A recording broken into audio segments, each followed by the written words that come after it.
Good morning and welcome to Sports Shorts Daily. I'm Tommy Krysan. Glad to be here. Excuse me. Glad to have you there. I'm live and in color from Tremonti's Meat and Seafood, where you can get all this cold weather, get all your gumbo needs, everything you need. It's here at Tremonti's Meat and Seafood.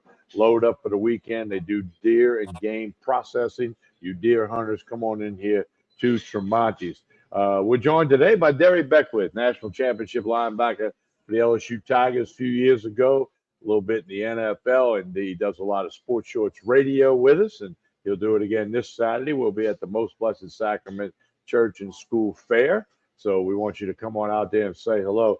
Derry, good morning. How are you? I'm doing well, Tommy. How are you doing this morning? I'm doing good. What about this cool air? They call it football weather, or whatever, but your reaction to it's supposed to be like 40-something degrees tonight. It puts me in a great mood. It makes me just want to go spend a lot of money. I don't know if that's a good thing or a bad thing, but anytime we have good weather, it puts me in a great mood. And you know that fall is here, Christmas around the corner, so it's a fun time. I love this weather. I'm not a big fan of the heat in Louisiana, but when it gets nice and cool, it's a great time and a great atmosphere. Well, you ought to be good for a couple of days. The high school guys are going to love it Friday night. Where are you going this week? And tell us about the games you're working this Yes. week for LHSAA and for Cox.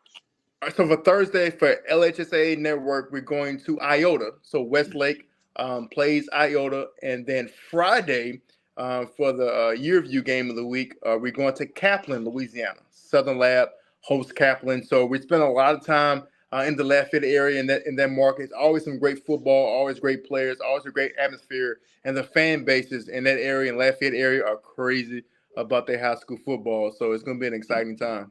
When they've produced a lot of big-time players, that are on to the college ranks and even into the professional ranks, obviously. All right, Derry, everybody wants to talk about it. You played at LSU.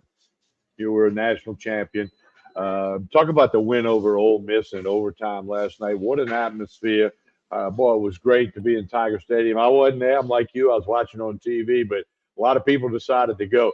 Your thoughts in general on the overtime victory over Ole Miss? I think one word that sticks out for this football team is growth. This was a game where they grew, not only physically, but I think mentally they were able to grow in this game. Talk about offensively, they really didn't get off to a hot start. Now, Nussmeier struggled throughout the game, missing some passes that normally he would make, a few key turnovers.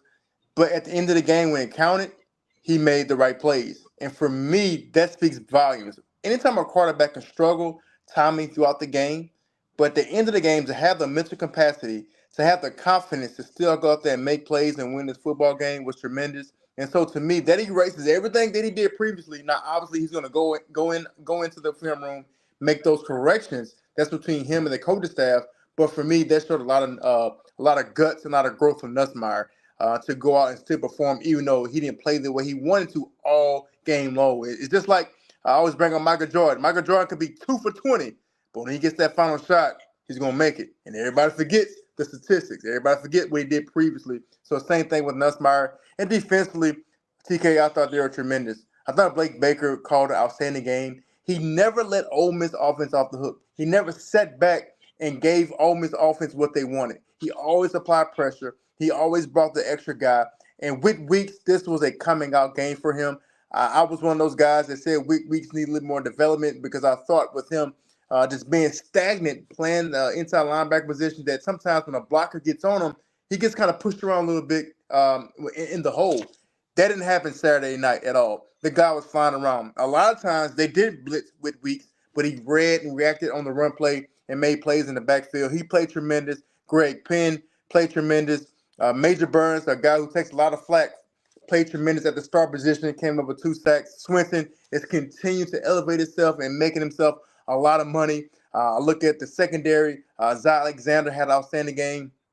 The other corner had a wonderful game as well. The safety, Sage Ryan and Gilbert, they just collectively played together and played well as a unit. So they should be extremely proud of their performance. And the next step is this. Even though you had a good game, now can you go do it again on the road against Arkansas? Well, a couple of things that you said. One, statistics. when you win the game, you don't look at the statistics the same way you do when you lose the game. If a team loses the game, I don't care what team it is, LSU, it can be anybody. When you lose a close game or a tight one, you're going to look back and go at the statistics, maybe the third down conversions, whatever. But when you win the game, you just focus on what happened at the end, the touchdown to Lacey, and ball game. It's over with. Just that fast it ended with one snap in overtime for the LSU team. So and you use the word growth. I like that because all teams are supposed to get better as the season goes along. You don't want to play your best football on September the 10th. I mean, that's just the way it goes. And I agree, Blake Baker, man, he put pressure on that quarterback. He affected the quarterback with his calls, even maybe on a time they didn't get a hand on him or they didn't sack him or they didn't flush him out the pocket. It was still affecting his performance. And he's a good quarterback. Man, that dude's going to probably get a shot in the NFL. And LSU made the difference in weeks. He's got a high motor. I mean, he just doesn't stop, sideline to sideline. You played linebacker on a national championship team. I know you always watch the linebackers a little differently than maybe the average fan that's watching the game. And he and Penn, they just controlled the field, which is what you want your linebackers to do, right? They did. And I think a game like this with Weeks, now this is going to give him confidence. Now with Weeks, even though he has a high motor, you're going to see a calmness and a coolness and a confidence that's going to overtake him. Because in his mind, I did this on the biggest stage. I did this when all eyes were watching. Now it's time for me to take that next step. And one thing I do like about Blake Baker is this. He's not going to allow Whit Weeks to be complacent. This was the same guy, Blake Baker, who basically transferred Damone Clark to one of the best linebackers in the country. I think Damone Clark one year, I forgot his last year, he had like 18 tackles in one game as well. So I think this is a huge confidence booster for Whit Weeks. He always had a high motor. He always could run. Now it clicked for him this game. What I saw from this game, I saw him as an off-the-ball linebacker, not blitzing, but reading and reacting, getting the backfield and making plays. And also, we have to give more credit to Greg Penn as well. The guy's been consistent for a year and a half. I think sometimes it goes unnoticed because he may not be making the splash plays. But Greg Penn is the guy who's getting everyone lined up, making the calls and making the plays. And look, he had 14 tackles, I think, against South Alabama that kind of went unnoticed. So the guy's been playing consistent football all around. And one thing about Blake Baker, I always talked about coaching, is to make sure that you cater to the team skill set. And the reason he's bringing a lot of pressure is because we may not be as strong on the back end as been in the past in the secondary. So he's doing a great job of bringing pressure to get your corners and your safeties in a better position to make plays. All right, let's talk about Major Burns. As you know, I coached him in travel baseball when he was a younger kid. And no matter where we played or who we played, he was the best athlete in the ballpark that day. Okay, and he pitched a little for me. He played some center field. He hit the ball well. Obviously, he could run. Again, he was the best athlete no matter where we played. In fact, I can take you back to when he was 10 years old. We played in a World Series thing down in Gulf Shores, Alabama. And they had the kids in a park that was a little too big for them as far as the home run fence goes. He hit a ball over the fence. He was the only kid in the whole tournament, 40-something teams, who hit the ball over the fence for a home run. Now, many of them hit it and it rolled to the fence and they circled the bases, but he hit it out of the park, and I made sure we got him that ball. He went to Georgia, got on the field a good bit for Georgia out of high school. LSU pulled his scholarship at the last minute, and that's why he ended up at Georgia and kind of why he ended up back. I know the whole story, obviously, because I'm close to he and his brothers and his mother. But he grew a little bit the other night, because they've had him at safety, they've had him at star. There's times when he's missed tackles, and then but I'm telling you, he's a competitor and he's an athlete. He's going to get a shot in the NFL. But talk about the play of Major Burns. The mental part for Major Burns to me, I think the maturity part. This is a guy who has switched positions more than people switch socks, and so when that happens. That takes a different type of athlete. That takes a different type of mental capacity to overcome. I mean, a few weeks you're playing safety, a few weeks you're down in the box, then you're going back to safety, right? So now with him playing that star position, I think this was a coming out party for Major Burns. Applied pressure, got 2 sacks. And I always said that Major Burns' best football is when he's close to the line of scrimmage because he can tackle. He can tackle. Now, as far as him playing the safety, sometimes he may miss tackles because he's in a little bit more greater space. But when he's close to that line of scrimmage, Major Burns does a lot of great things. He's very smart. He's a leader in that defense, and there's somebody that we can count on. I go back to Jaden Daniels' first year when they played Georgia in the SEC championship game. That was Major Burns' best game of the season.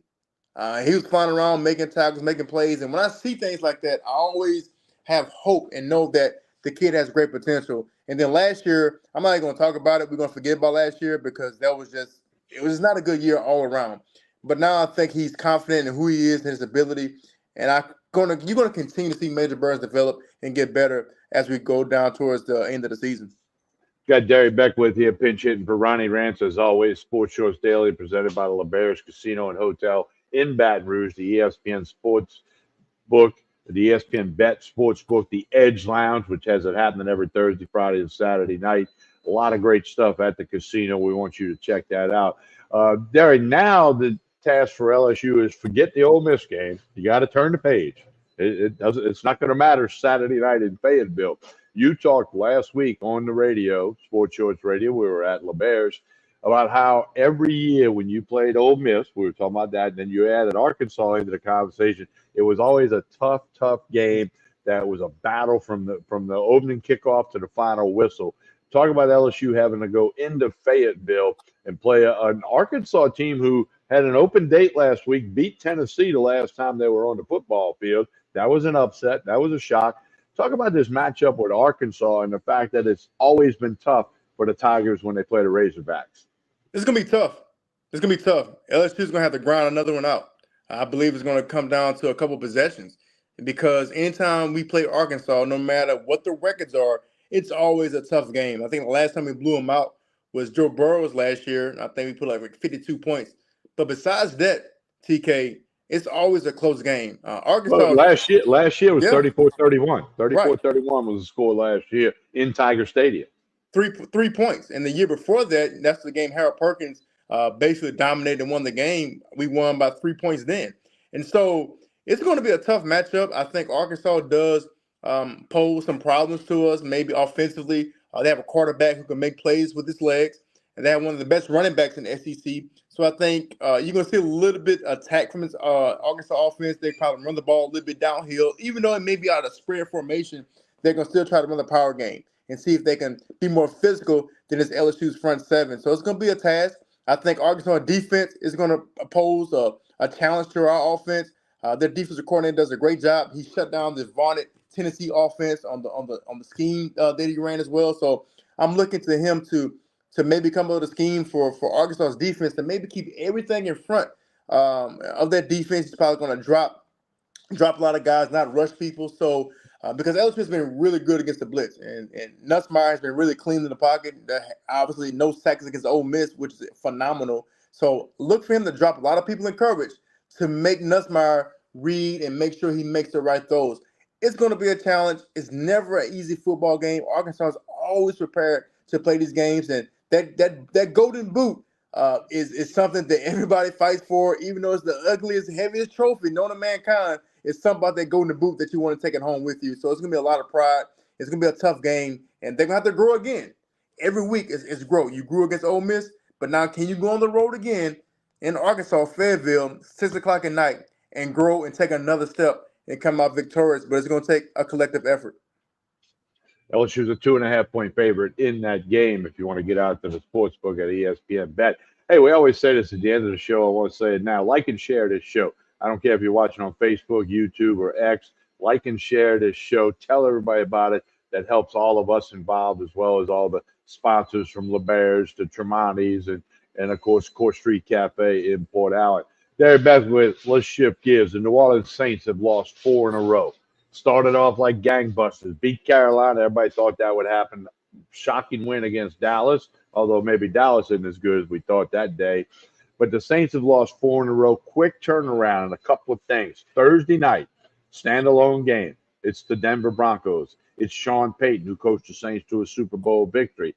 They're going to honor Drew Brees at halftime. So, I mean, a lot going on. And the Saints are going to go with Spencer Rattler again, who looked like a rookie last year. You saw a few plays that made you think, okay, he's got a little bit upside here. But he also looked like a rookie against the Buccaneer defense. And we had talked about that on the radio, too. The Buccaneer defense was going to show him some things he's never seen before at Oklahoma and South Carolina. Talk about the Saints, the quick turnaround, Sean Payton, Drew Brees, the whole story, 4 straight losses, got a rookie quarterback. I mean, the Saints just not trending in the right direction. They're not. They have a lot of injuries as well. We talk about the old lineman coming to the season. The old lineman wasn't at strength, and now you have their starters is hurt. So you got the backups in. And I think when you're losing 4 games in a row like that, something has to change. It has to change dramatically. In the NFL, once you go on a losing streak, sometimes it's hard to come out of it. So this is it's a must-win game. This is a must-win game for the Saints. You cannot lose 5 straight because it's hard to get out that rabbit hole in the NFL when you do go on a losing streak. And so it's going to be a lot involved in this football game coming off a short week. You got Spencer Rattler, who's a young quarterback, who, like you said, showed signs that, okay, this guy's going to be a great quarterback, and showed signs that he's a rookie, especially going against a great defense in the Buccaneers. And Todd Bowles always has his defense playing well. And then you look at the Sean Payton effect. It's going to be very emotional. It's going to be an emotional time in that Superdome. Whatever people want to think about Sean Payton and what he did or how he handled his business or conducting his business, he brought a Super Bowl to New Orleans. So it's going to be emotional. I think the fans are going to, I don't know how they're going to react to him. I think they're going to welcome him with open arms because in the city of New Orleans, man, if you can bring a championship, I think that's going to be ever cemented in their hearts and in their minds. So it's going to be emotional. But the Saints, as far as football, have to clear all that out of their minds, and they have to go win a football game. Whether they win it pretty, whether they win it ugly, they have to win this football game. If they don't win this football game, number one, go check on Joel to make sure he's still living, and number two, they can wrap it up. I usually don't say must wins, but this is a must win to maybe salvage their season. Another thing that happened in the game Sunday for the Saints, they missed 16 tackles. And according to some stat machine that grades all the NFL teams, that was the highest number of missed tackles on the season.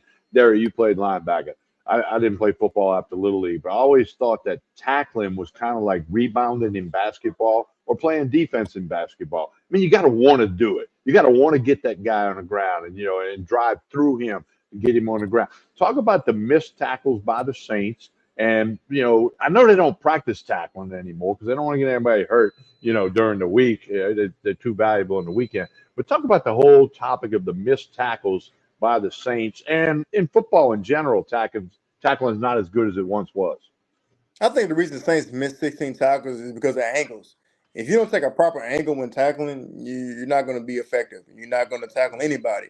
And then the second part is having technique, making sure that you're bringing your arms and bringing your feet and driving through the offensive player. And that's something they didn't do. And when you don't do that, like you said, you're going to have 16 missed tackles. So I think tackling overall in football right now is a little bit down because of all the rules that they have. When you can't tackle, I see it on the high school level, Tommy. Tackling is horrible.